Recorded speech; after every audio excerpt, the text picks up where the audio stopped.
अस्सलाम वालेकुम dear members. आज हम तीसरे नंबर पे नाजिल होने वाली सूरह सुनेंगे जो कुरान पाक की मौजूदा तरतीब में 101 नंबर पे है और जब नाजिल हुई तो 30 नंबर पे नाजिल हुई थी और ये सूरह कारिया है। बिस्मिल्लाहिर्रहमानिर्रहीम।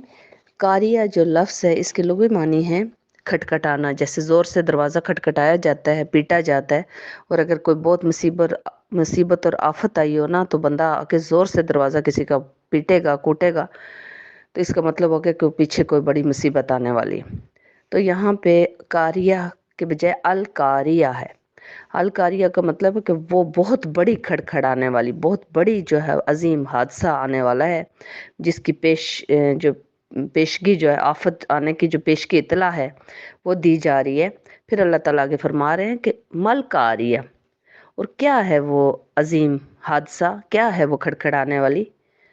वमा अदरा कमल कारिया, और तुम क्या जानो, यानी ए अहले मक्का, तुम क्या जानो, यानी तुम नहीं जानते हो कि वो अजीम हादसा क्या पेश आने वाला है। क्योंकि मक्के के लोग, मैंने आपको बताया है कि वो इनकारी थे क़यामत के दिन से, रोज़े क़यामत से इसलिए इनकारी थे कि अगर मरने के बाद की ज़िंदगी के ऊपर अगर उन्हें यकीन करना पड़ता तो फिर वो सारी जो बुराइयां थीं, जो जहालत में डूबे हुए थे, जो बड़े बड़े गुनाहों में मुब्तला थे, तो अब उन्हें वो सब छोड़ने पड़ते। वो अल्लाह को मानते थे, सिर्फ अल्लाह के साथ शरीक ठहराए हुए थे, यानी शिर्क का बहुत बड़ा गुनाह कबीरा तो कर रहे थे, लेकिन वो क़यामत के दिन पे बिल्कुल भी यकीन नहीं करते थे। अल्लाह ताला फरमा रहे हैं यौम यकूनुन नासु कल फराशिल मबसूस। अब आगे चलकर अल्लाह ताला फरमा रहे हैं कि उस दिन इंसान ऐसे होंगे जैसे बिखरे हुए पतंगों की तरह इंसान जा रहे होंगे। जैसे पतंगे हवा में अगर सामान में आप देखें तो कैसे उड़ रहे होते हैं, आगे पीछे कोई समझ नहीं होती, मर रहे होते हैं, खप रहे होते हैं, गिर रहे होते हैं। तो बिल्कुल इंसान भी मदहोश होंगे। ऐसे आगे चल के आप सूरतों में सुनेंगे कि इंसान ऐसे लगेंगे उस दिन जब कब्र से मुर्दे को उठाया जाएगा, जो आलम अरवा में हमारी मरने के बाद रूह चली जाती है ना, वो रूह जो कब्र के अंदर मुर्दा है उसके अंदर डाल दी जाएगी। बेशक वो बंदा जल के मर गया हो, हादसाती मौत हो, बेशक जहाज से गिर के, अल्लाह ना करे कोई मतलब हादसा, जिस भी तरीके से उसके चीथड़े भी उड़ गए हो ना, टुकड़े टुकड़े भी हो गए हों, कोई मशरिक में हो, कोई मगरब में हो, किसी का बाजू कट जाता है, बाजू पहले दफन होता है, बंदा बाद में दफन होता है, किसी की टांग कट जाती है, तो उस वक्त अल्लाह ताला जो है ना, किसी ने जैसे वो करा लेते हैं, जिगर की पैबंदकारी करा ली है, नया जिगर लगवा लिया है, नए गुर्दे डलवा लिए हैं, तो अल्लाह ताला ने हर चीज़ उसकी जगह पे फिट करनी है। जैसे रूह पड़ेगी तो इंसान का वो जो है ना, वो हज़रत इब्राहिम अलैहिस्सलाम ने अल्लाह ताला से सवाल किया था कि अल्लाह ताला आप कहते हैं कि क़यामत आएगी, इंसानों को, मुर्दों को उठा के ज़िंदा कर दिया जाएगा, तो मुझे इस चीज़ पे यकीन नहीं आ रहा, मुझे इस चीज़ का यकीन दिला दें। तो अल्लाह ताला ने उन्हें कहा था कि तुम परिंदे पालो। आगे चल के आप कुरान की आयत में ये वाक़यात सुनेंगे, पढ़ेंगे इंशाल्लाह। तो हज़रत इब्राहिम से अल्लाह ताला ने कहा था कि फरमाया था कि आप परिंदों को पालें और उनको अपने मानूस कर लें अपने साथ, और जब उन परिंदों के नाम भी रख लें, और जब उन परिंदों को आप बुलाएंगे तो आपके पास आ जाएंगे। और उसके बाद परिंदों को ज़िबा किया था उन्होंने, और दूर दराज उनके टुकड़े किसी पहाड़ पे, कोई किसी पहाड़ पे चीज़ें उसकी फेंक दी थी। और फिर अल्लाह ताला ने फरमाया था कि ए इब्राहिम अभी इनको आवाज़ दें, और हज़रत इब्राहिम अलैहिस्सलाम जब आवाज़ दी थी तो वो सब परिंदे जो उनके पालतू परिंदे थे वो उड़ के उनके पास आ गए थे वापस। तो ये अल्लाह ताला ने उनको बताया था। अल्लाह ताला क़यामत का नक्शा अहले मक्का के लिए इसलिए बता रहे हैं सारा, क्योंकि अहले मक्का बिल्कुल भी यकीन नहीं करते थे, और अभी उनको इस सूरत के बाद काफ़ी लोगों को यकीन आ गया था। और फिर अल्लाह ताला फरमा रहे हैं वतकूनुल जिबालु कल इहनिल मनफूश।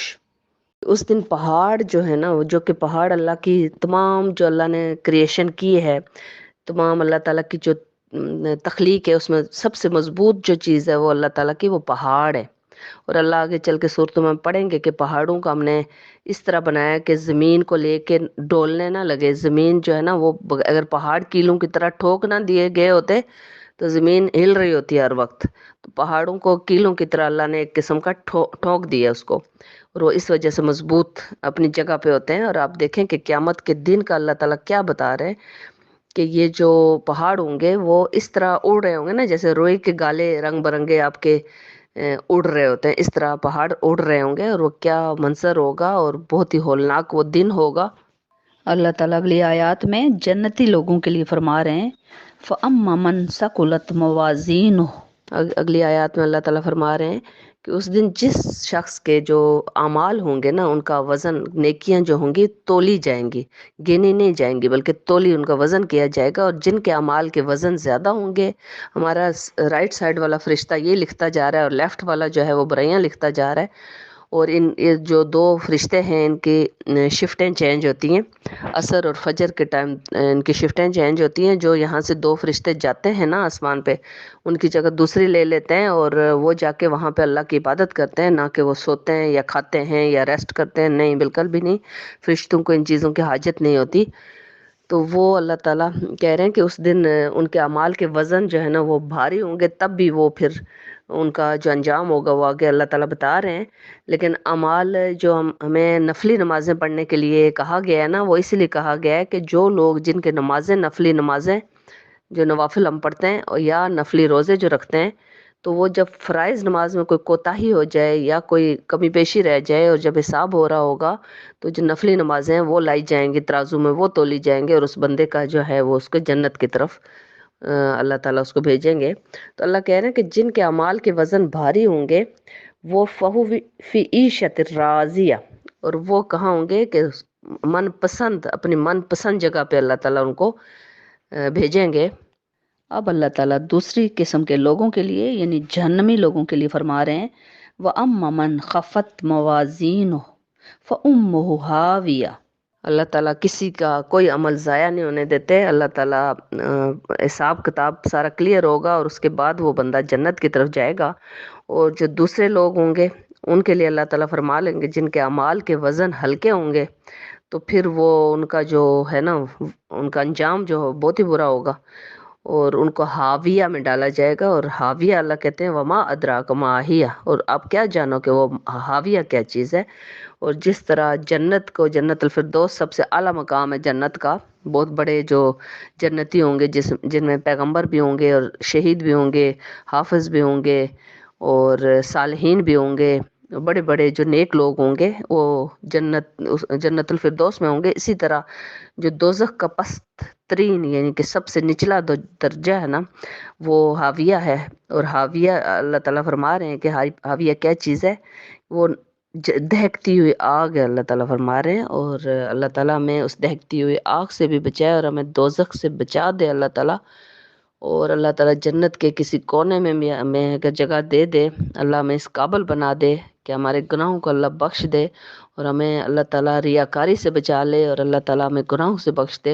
اور ابھی آپ یہ سورہ سن لیجئے. جزاک اللہ. قاریہ کا لنک میں ڈسکرپشن باکس میں ڈال دوں گی.